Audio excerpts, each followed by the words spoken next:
chimpanzees don't swim. So if you have some chimps that you don't want to deal with anymore, putting them on islands is an easy way out.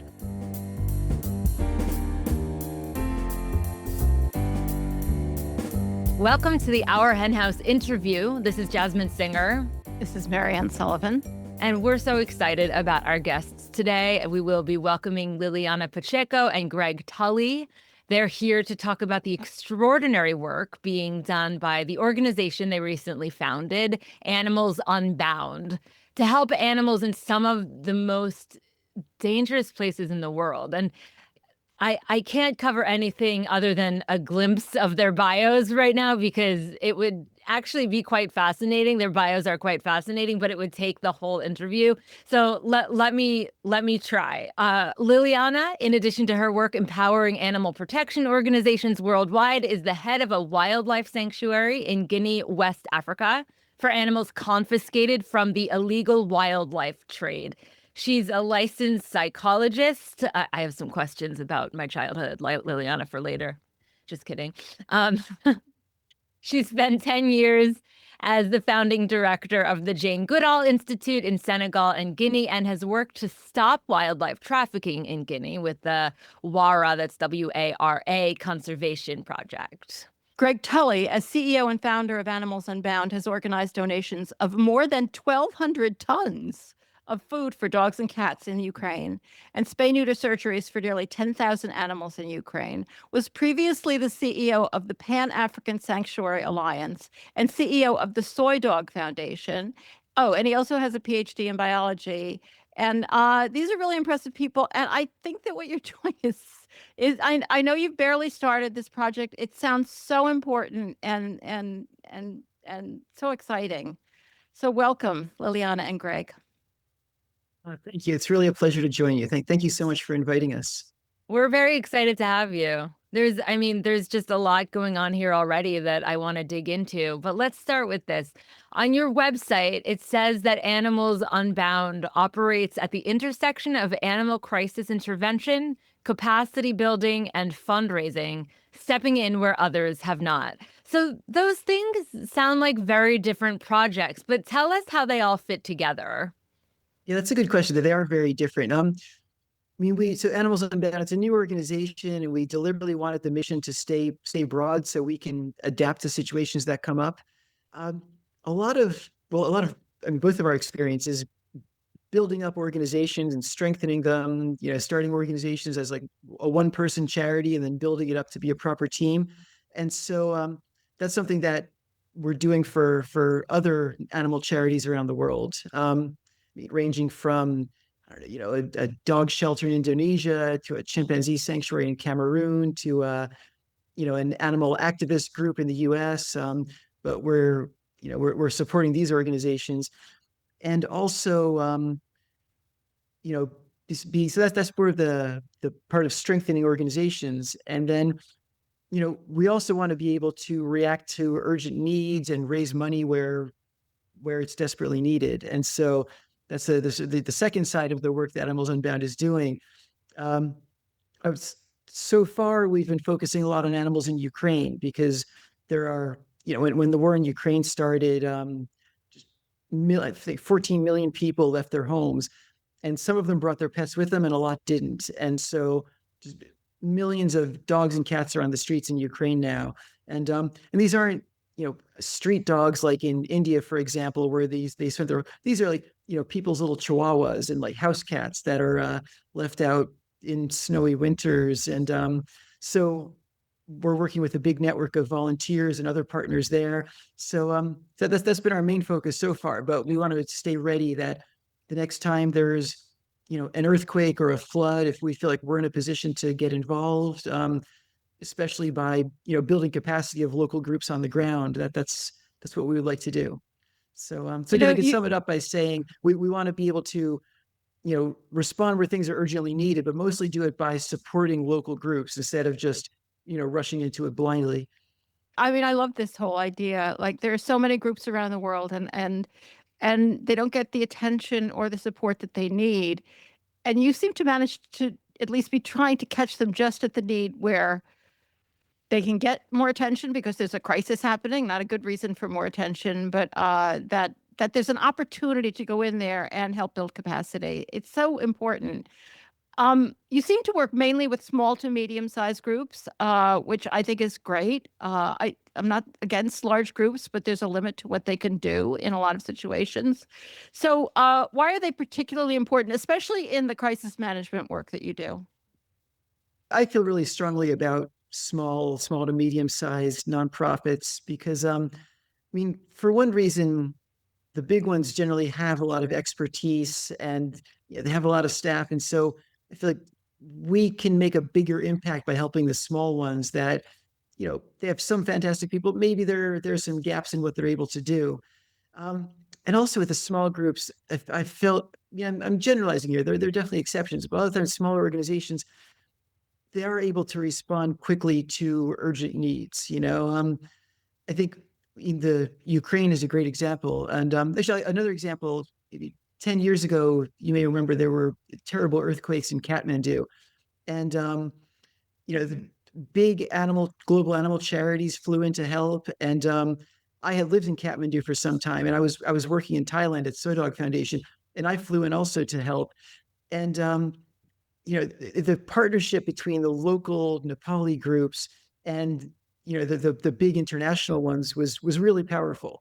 Through the international expertise and the specialization with the local knowledge and the cultural knowledge and just that experience of working in the country and knowing how to get things done with the government and with local people was really invaluable.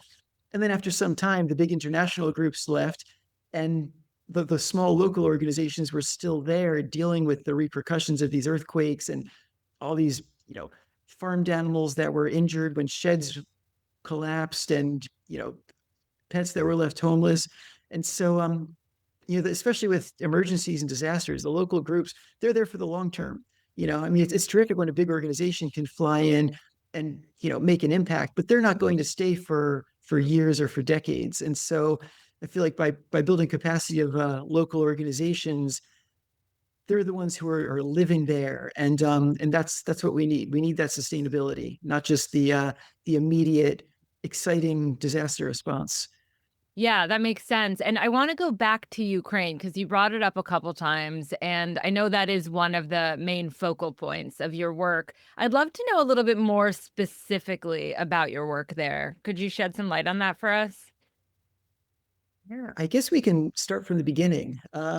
So I was actually doing a consulting job for an animal charity in Romania that was just a couple. So I was living just a couple hours drive from the Ukrainian border, and I started this job 3 or 4 days after the war started in Ukraine, and and it became clear to us that we had to do something about this. We couldn't just have life as usual running an animal shelter when this horrific war was happening almost in our backyard. Mm. And so at that point, there were a lot of Ukrainian refugees leaving the country. And so we set up stations at the border to help people with pets. There were different nonprofits had set up different tents at the border crossing. There was one for the Red Cross had a tent, and there's one for people with small children, and then a tent for helping people organize transportation onward. And nobody was helping people with animals, and so we set up a tent for that. I mean, there were people coming across. It was middle of winter, a really cold part of the world. People, they didn't have leashes. They had little dogs and cats in their jackets, huddled against the cold. Some of them didn't have pet food. So we were providing these supplies and giving them advice about the import laws of bringing animals into the EU or bring them to other countries. And that was, yeah, that made a huge difference for people in, I mean, one of the worst times in their lives. So from the border, we started getting some food and other like little things for the animals just across the border, but already into Ukraine. And then from the first village after the border, it was spread into maybe some kilometers into Ukraine, and that's how we started knowing people. That's how we started trusting people, understanding also not just the urgency of the people fleeing the country, but also what was left, that was the animals at the border that could not cross. And we just had like hit face to face with the reality. And from there, we started working more and more into not just helping at the border, but getting tons of food for animals in dire need. That could be cats, dogs, guinea pigs. I mean, there were many animals, but basically we focused on the cats and dogs. And from there, we started contacting people. Well, actually, people started contacting us through Instagram, through Facebook. We know that you're helping. Can you help us out? And then we kind of had to do some like tiny background check, because there can be some scammers, unfortunately. And yeah, then we started spreading, and we just from the little village after the border, we just went to Odessa. We just went to the north of Ukraine, and we ended up helping out many different areas, and covering almost to the front line, and helping the military, and helping like not just that, but also not just with food, but also with sterilization program that you can talk about, right? Yeah. Yeah. So initially food was really the biggest need, just these like dogs and cats that were house pets for their whole lives and were out on the streets starving. I mean, literally starving. It was awful. And so, going back to what we were saying earlier about the big organizations, so yeah, the big international organizations, unless they already had staff in Ukraine, they weren't allowing their disaster teams to go into Ukraine because it was still considered dangerous. It's not like an earthquake where it's happened and then it's safe afterwards. So instead of them sending their own teams, they were supporting smaller groups like ours, by making donations, enabling us to buy tons and tons of dog food and leashes and collars and dog jackets. And in the beginning, yeah, food was the greatest need, but Ukraine hasn't had a culture of spaying and neutering their pets. A lot of people just felt like it wasn't necessary. There wasn't really a lot of information about it. So a lot of these abandoned pets were having puppies and kittens, and sadly, a lot of these puppies and kittens weren't surviving, as you can imagine, with no one to take care of them. And so we started to work with local vet clinics and organize spay neuter projects in different towns and cities and villages. So that complemented the pet food donations. And actually the two really complemented each other. And even what we're doing now, I mean, we're in touch every day with our partners in Ukraine. And I mean, a typical way one of these projects develops is that, we will buy some tons of dog and cat food from a Ukrainian, like a local mom and pop pet food manufacturer, and we'll distribute it to a few volunteers who we know, and then they distribute it to more volunteers they know, and then they go out regularly and put it out on the streets for the dogs and cats, and some of them will report back and say, hey, I'm feeding cats in the village of Sarata, and I've noticed there are a lot of cats and dogs that aren't spayed and neutered, and we're seeing some kittens and puppies now. And then that will come back to us, and I'll ask some questions like, how many are there? Can you pick them up, or are they really shy and afraid of people? And if we can make it happen, then I'll reach out to a vet clinic that we work with, and coordinate things. We'll say, okay, on these 2 days, this veterinary team will, drive a couple hours, pack up all their supplies, set up a temporary clinic in maybe a public building or a hotel or lobby or something like that. And the volunteers who feed the dogs and cats bring them in for sterilization. They spay and neuter them, they vaccinate them for rabies. And it's worked really well to help manage these populations and prevent a true crisis of pet overpopulation. That's really exciting work. It sounds like, if my timeline is right, that this is work you did before you founded Animals Unbound. I'm kind of curious whether this was kind of the light went on that this sort of thing that you were doing there could be turned into an organization that would be able to do it in other places that were in crisis. Is that how the timeline worked? Yeah, you're absolutely right. Yeah, we started out doing this under the umbrella of the organization in Romania, and then we started doing it just freelance. But yeah, then when it came to raising money, we were asking people, well, could you send the money to this charity in the UK and then they'll send it on to Ukraine? Or could you send money to my friend's charity in California and she'll send it to Ukraine? Which isn't ideal. Sometimes donors say, oh, okay, are you sure about that? But like you said, that the light bulb went off. Like, well, we could do this on our own. We don't need to depend on somebody else to do it. We could start our own nonprofit, and through that we can really manage the finances, we have full accountability for how the resources are being used and the reporting back to the donors and everything. And so that was really, this work in Ukraine really was the impetus of starting Animals Unbound. Wow. That's amazing. I just love the idea of like seeing a gap in something and filling it. And to that end, what are the consistent gaps that you see in the organizations that you work with that interfere with their ability to be as effective as possible?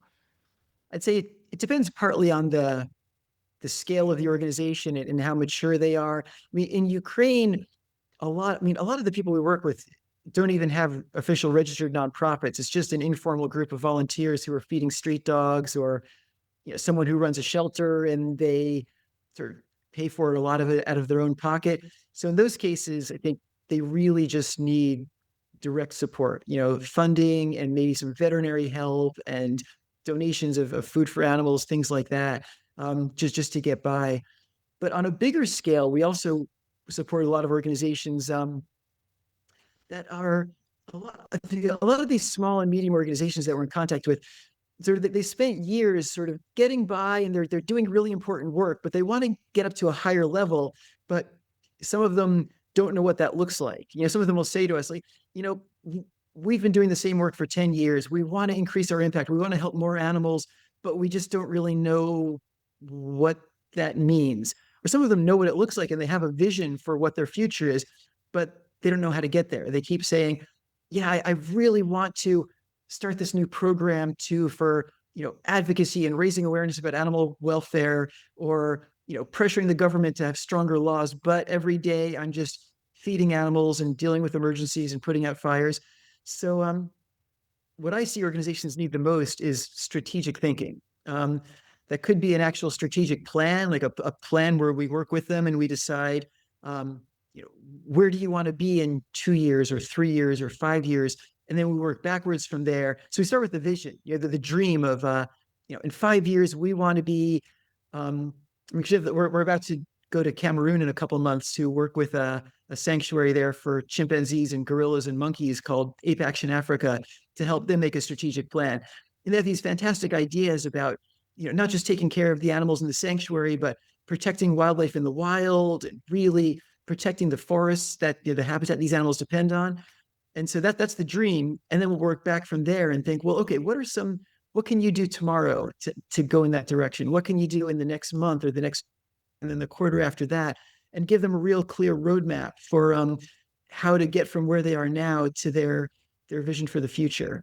And that's something that I think a lot of, most people who start nonprofits, I mean, I think about this as, if someone was going to start a for-profit company, they might go to business school, they might work at other companies or do internships and get some training in different areas. A lot of people who start animal charities just start with a passion and a dream, and they don't have all the experiences that they need to be successful. And especially this sort of longer term planning is something that a lot of them need help with. And that's an area that we can really fill in. Yeah, I mean, that has always been so obvious that the people who start animal organizations, like all that, 99% of the time, they don't have any training or experience, and they just have the passion. And one of the things I always say about the passion is that if you drop me down anywhere in the world, there would be some people there who get it about animals. I mean, it's just a universe. It's not everybody by any means. There's not enough of those people, but they are everywhere. You've actually lived that experience, haven't you? Yeah, absolutely. Both of us, we're a great match because both of us have lived in some pretty diverse places, and we love doing it. Yeah, I mean, even here in Liberia, there are 3 wildlife sanctuaries, and we just had lunch a couple of weeks ago with somebody who runs a charity that educates people to be more compassionate to the animals they see locally, which is mostly dogs and cats, but also farmed animals and working animals. So yeah, these people are there. It's yeah, you're absolutely right. Everywhere you go, there are people who have this passion for A animals. few of them. And if not, it's always in this in the countries that we work and we've lived. Sometimes there's not a special interest or passion in animals, but being here, being vegan, and showing them that animals are sentient beings, and it does make an impact, on their on the everyday, because they see it on you. They see the passion and they see the changes in the animals that you take care of. And these changes sometimes are not obvious because they have never practiced it and they have never paid attention. But when they do, and they see an animal that is struggling or like scruffy or that it's not in good health, and then you start taking care of it as we might know, then they say, oh, I can see a difference. I understand now that, maybe I mean, and it's sad, but maybe I'll eat it in the end, but I know that, I can take care of it, and for the time being, the welfare of this animal has improved. Sadly, it's something that we experience a lot, but having us as role models and as people who are passionate and really care, for them, it does make a difference. And also for the animals that we do come across.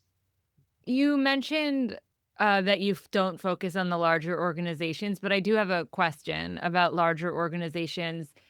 Large organizations often also show up in areas of crisis. From your vantage point and with all of the strategic thinking that you've been doing, what is the way you think they can best use their resources? And what are the challenges that they face on the ground that you can help fill? I think the large organizations are often at their best when they're collaborating with the local groups.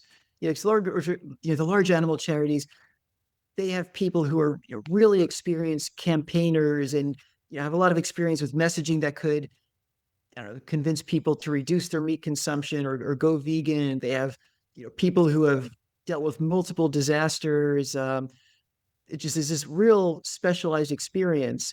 But in some cases, especially in a disaster and emergency where they're flying into a country that they don't have boots on the ground in already, they probably don't know the cultural context very well. They probably don't know the right government officials to get approval to do things, or even who the key players are, like the other animal charities and activists to work with. So I think things are at their best when the small local groups and the big international ones or the big national ones, they each use the strengths that complement what the other one does. I feel like that's where things work best.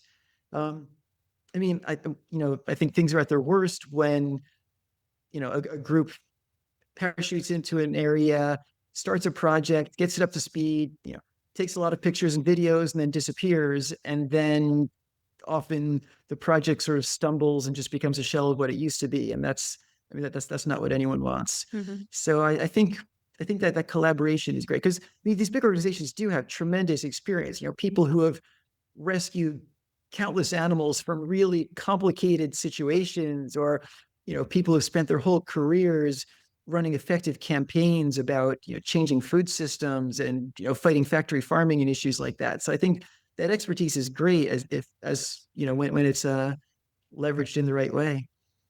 I guess we're probably speaking more from an international experience. If an organization is in the country that they're based in and they have dozens or hundreds of staff there, it's probably less important to have those local partners. But I still think it is important, though. Yeah, I know. And I appreciate that how generous you are, because some people will just say that all they do is come in, take pictures and leave. But, I appreciate that you do see them as valuable partners as long as everybody's kind of playing the right role. I'm not exactly sure how to ask this question because I don't know a lot about the different organizations that you're either working with, have worked with or are planning to work with. But can you just introduce us to a few of them? There's a bunch of them on your listed on your website. You mentioned Ape Action Africa, which I guess that's your plan is to work with them. But could you just tell us a little about them or some of there's one in Romania. Well, that may be the one that you worked for, Zimbabwe, Sure. India. Like, it's so exciting to see that list. Can you kind of introduce us to a few of them? Yeah, you mentioned Zimbabwe. So Free to Be Wild is a fantastic wildlife rescue organization in Zimbabwe. Now, Zimbabwe is a tough country to work in. I think the first time I was there was a fuel shortage, and I had a rental car, and I had to wait online for about 4 hours in the middle of the night just to get gas for the car.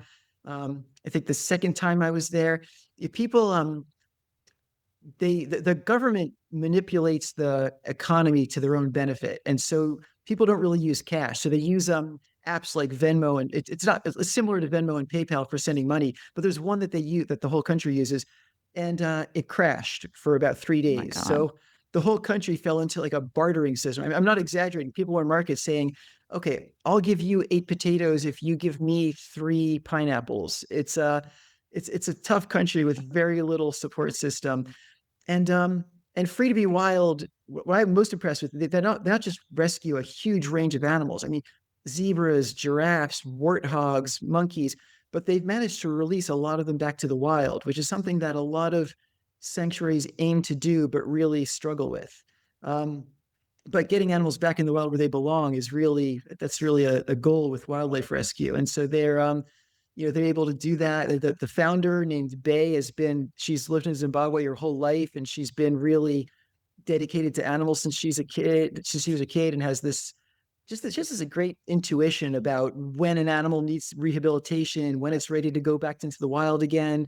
So it's a fantastic group, and they're working on a tiny budget. And so we've helped them, we helped them set up a US charity to facilitate fundraising. And now just a few months ago, the sanctuary's on rented land. And a few months ago, the owner of the land said to them, like, I love what you do, but I keep getting inquiries from property developers who want to buy the land and put in townhouses. So this is a tough decision for me.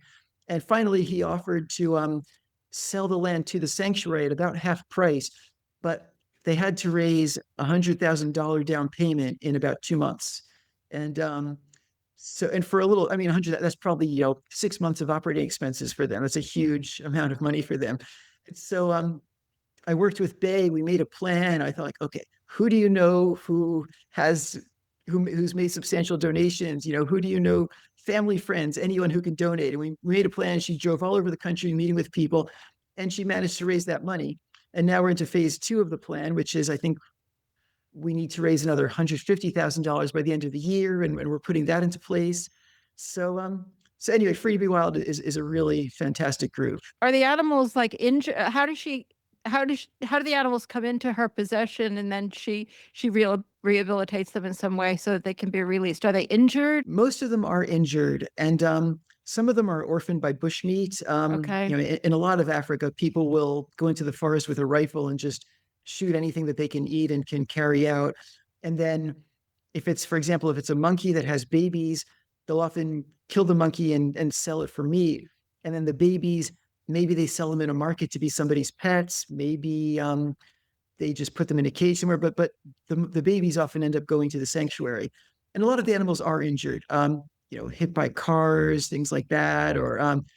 And so, yeah, so the rehabilitation involves a lot of medical treatment for injured animals, and also sort of the psychological first aid. Bringing in a baby monkey that's traumatized, it needs to be clinging to somebody all the time, which could be a volunteer, it could be another monkey, it could be a staff member. And then eventually you'll introduce the monkey into a social group, and that can take a lot of trial and error to make sure it's a good fit and everybody gets along with each other.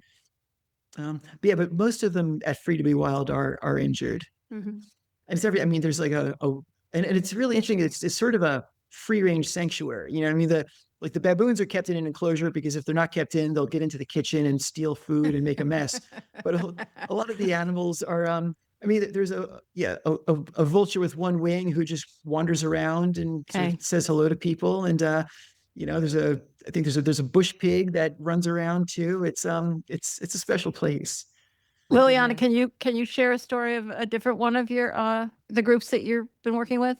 We have also worked with an organization in India called Tulfa, which is a tree of life. And they mainly focus on dogs, but they also have cats, and that is for the domestic animals, but they also have like sacred cows and camels and donkeys and horses and other animals. And all these other animals, they do come from either abandoned because they were not useful anymore, or because they were injured and then they were just again abandoned in the street, or just left to die, unfortunately. And Tulfa, they have a really good reputation in their area, and they have two different ambulance that are specialized in either rescuing cats and dogs or rescuing big animals, because and the little ambulance for a dog is not the same as an ambulance for a camel, for example. So they have this big ones that have like cranes and stuff, because usually the how they find the animals, it's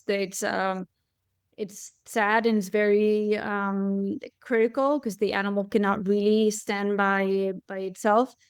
And once in the sanctuary, they usually never leave, except for the dogs that can go back to their owners or back to their neighborhood. The other ones stay there for pretty much for life. And they are amazing people. They take care of hundreds of animals, actually. And just recently, well, actually, you helped them, right? Get some new land for the construction of one part of the sanctuary that's going to be just solely dedicated to the animals that can never go back to owners, because they might not have any, or their neighborhood, and they are unfortunately disabled somehow, and they need like specific treatments. And so they just, maybe you can talk about it, they just got this new land, and we're very happy that we could help with that, and Gregg will just say a little more. Well, yeah, you're exactly right. Originally, it started as an animal hospital, a nonprofit animal hospital, but they started taking in so many of these animals, especially donkeys and cows, that couldn't go anywhere else, that the hospital really turned into a shelter. But then they were just able to buy land that they're going to convert into a proper shelter. So now these long-term care animals will go into the new land, and the hospital will return to being a hospital where they can really focus on the animals that need around the clock medical treatment and intensive care. And but yeah, I mean, the next nearest animal charity where they are is hundreds of miles away. So they're really on their own there, I mean, if they don't help an animal, no one else is going to help it. And so they do incredible work. Yeah. And the good thing about us working together in Animals Unbound is that he has an amazing background, and he specializes in everything that has to do with the strategic planning. And I am more like the technical side of it when it comes to trainings, when it comes to new technologies and developing other parts that are equally important but are more like on the ground. And so for anything that has to do with dog population management, or vaccination programs for rabies, or in national, like this is for domestic animals, and then in national parks when it has to do with collection of data for the protection of the wildlife, for the rangers. So it's like a good combination, and I hope that eventually it will flourish and we'll be able to help a lot more organizations and animals. Right? For example, so we spent 2 months at Tulfa, and I worked with the leaders to make I think it was a 3-year plan that we made. And And Liliana worked with, so that they've been running a street dog spay neuter project. And the question is it making a difference? I mean, the purpose of one of these projects isn't to put a lot of animals through surgery, it's to reduce the number of animals living on the streets. So she taught the staff how to use an app to go around and count dogs and do some statistics to calculate how the population is changing and make sure that what they're doing is really working. So yeah, we're a good team. Yeah. Yeah, I really can see how these organizations must be thrilled to see you when you walk in, getting that kind of help. Because they're so alone with this work. Like you said, there's no other organ. I mean, it's hard. And then they have all those animals to take care of, which is kind of a full-time job. I agree. I mean, I wanted to ask for a little bit of clarity on one thing. How does your work sort out between wild animals, captive wild animals, and domesticated animals? Really, if we feel like we can make a difference, we'll do it. I mean, we're not specific to different parts of the world. I mean, we help anything from farmed animal advocacy groups that don't do any animal care at all, or I'm doing some work now with AAVS, the American Anti-Vivisection Society, which campaigns to end animals being exploited for science, all the way to dog shelters, wildlife sanctuaries. It's really if we feel like we can make an impact for animals, we'll go there. I mean, obviously there are important differences between these different types of organizations, but especially at more of the level of planning and strategizing, there are a lot of similarities, regardless of where they are or which species they're helping. When it comes to similarities, as he said, in the strategy, at a strategy level, maybe there are not that many differences. But of course, when it comes to the care of wild animals that have been confiscated or that have been abandoned in my case, for them, through this research, because now I'm working with chimpanzees in here in Liberia. Although just a few months ago I was in Guinea. Now I am in here in Liberia with chimpanzees, and of course there's a difference when it comes to taking care of dogs and cats, to when it takes when it has to do with dealing with wild animals that are in a sanctuary, because their nature is not domesticated, and so they are potentially dangerous. And sometimes there's a lot of confusion, because they for example, our staff, they're used to seeing them as baby pets, because chimpanzees can be very cute when they're little, but when they grow, they just at the age of 4 or 5 years, they can be dangerous to humans. They're like around 7 times stronger than us, and they have like 2 hands, but also 2 feet that are like hands, and that's why they can climb on trees. I mean, it's a huge difference, and fortunately, we do know wildlife, and we do know domestics, and that's why we can. I mean, we can help a broad number of organizations. Yeah. And just to be clear, I think we mentioned it in the intro, but just to remind people, you both work with Animals Unbound, which is what we've been talking about, and you run this sanctuary. Is that right? Yeah. I guess those are sort of separate, but yeah, we're kind of in transition. The Animals Unbound is just became a registered nonprofit a few months ago, and so our work in Ukraine immediately came under the umbrella of Animals Unbound, and I was already doing capacity building work, just sort of freelance, some for pay, some pro bono, and now that's come under the umbrella of Animals Unbound. And separately from that, Liliana is also running a chimpanzee sanctuary. So we're involved in a lot. Yeah. farmed animals are kind of our particular, not exclusive, but our particular interest. I'm kind of curious as to like what you can accomplish there. Like you mentioned, you work with some farm animal advocacy groups that aren't really doing animal care. Like what can you do for farmed animals? both on the, I guess, in some of the places you work, it's smallholders who have a few animals and, there's care issues. And then there's factory farming, which of course is everywhere now. Yeah. So I guess maybe I'll start with on the smaller scale. So there's an association called GFAS, the Global Federation of Animal Sanctuaries, and they accredit sanctuaries around the world to show that they're legitimate. And there are a lot of organizations that call themselves sanctuaries, and it's more of a petting zoo. And just one example that came to mind is we do accreditation site visits for GFAS. The member sanctuaries have to be reaccredited every few years, and we do some of these visits on their, especially because we're in Africa and their staff are all in the U.S. So it's really helpful for them that we can travel. So just I think a year ago we went to South Africa and did accreditation visits of a few sanctuaries, including a farmed animal sanctuary called Greyton Farm Animal Sanctuary in South Africa. And so it started out as, we're there for a couple of days with a checklist, asking some questions and taking pictures. But then we started to talk about things like how they manage the animals and how they manage the staff. And they started to talk about fundraising. And then we really went beyond the scope of the accreditation. And we talked with the founder and the leaders a lot about how they're raising awareness, how they're working with local farmers.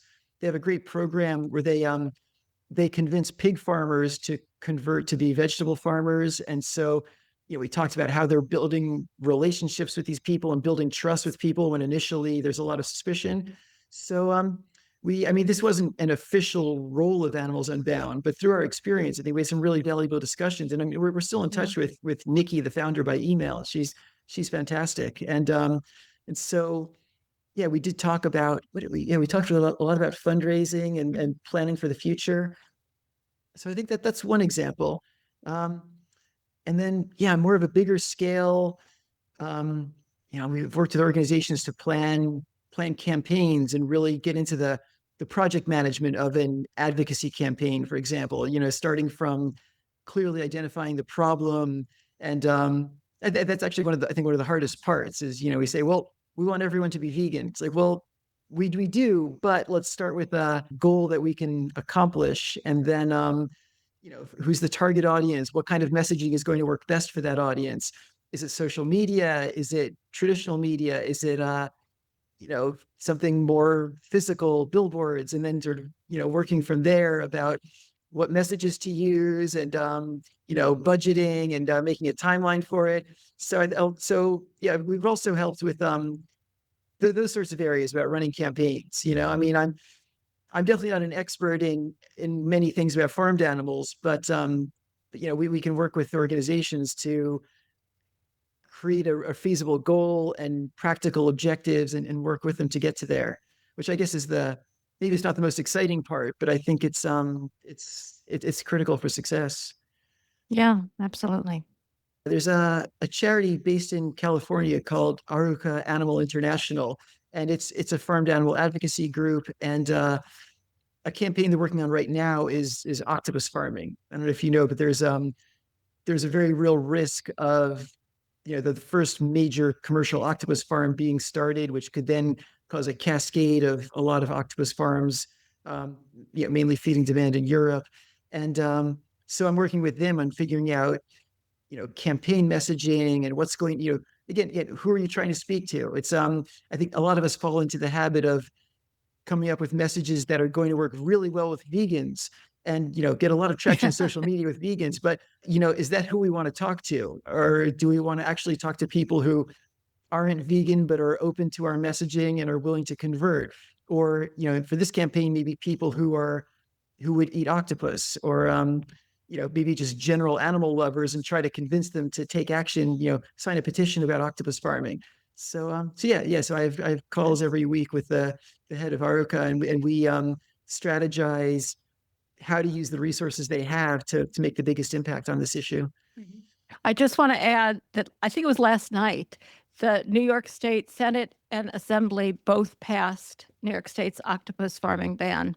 It just has to go to the governor now. So that's progress. Amazing. Oh, Yeah. congratulations. They didn't do anything to accomplish it, but the people who are working on it are really amazing.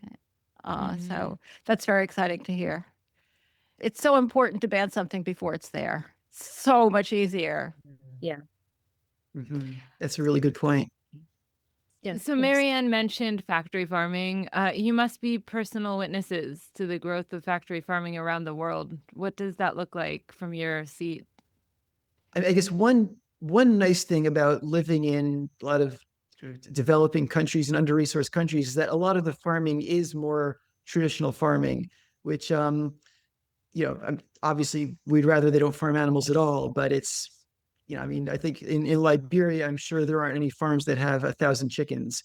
But yeah, it is becoming popular all around the world. One thing that we see a lot is with increasing, I mean, like in some of the least developed countries, people are mostly vegan by default.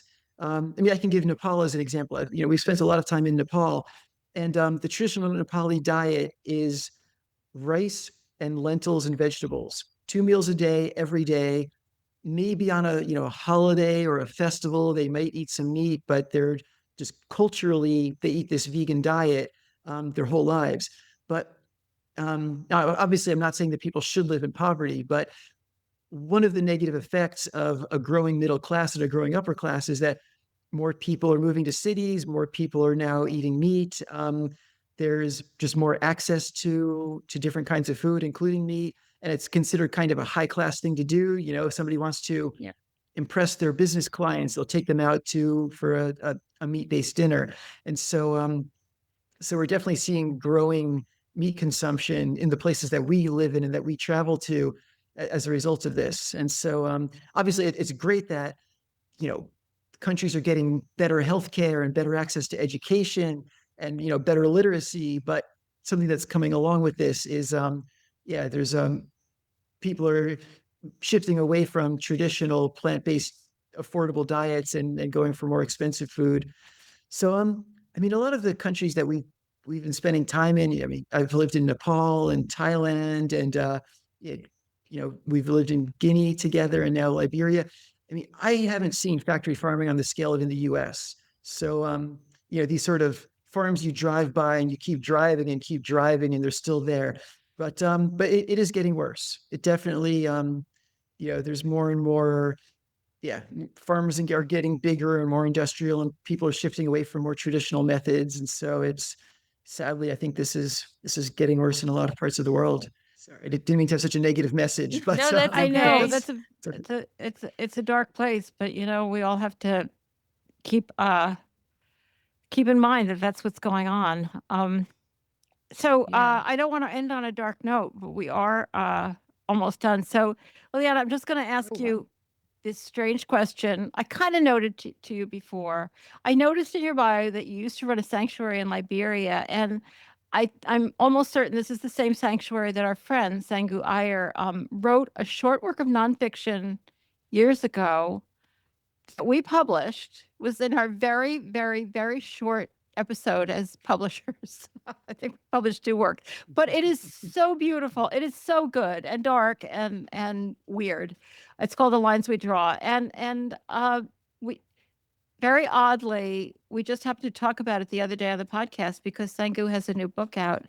And this was the same sanctuary, I believe, and it was originally established by the New York Blood Center to do research and later transitioned to a sanctuary. And I think that's a really nice note to end on, that a place of such harm became a place of sanctuary.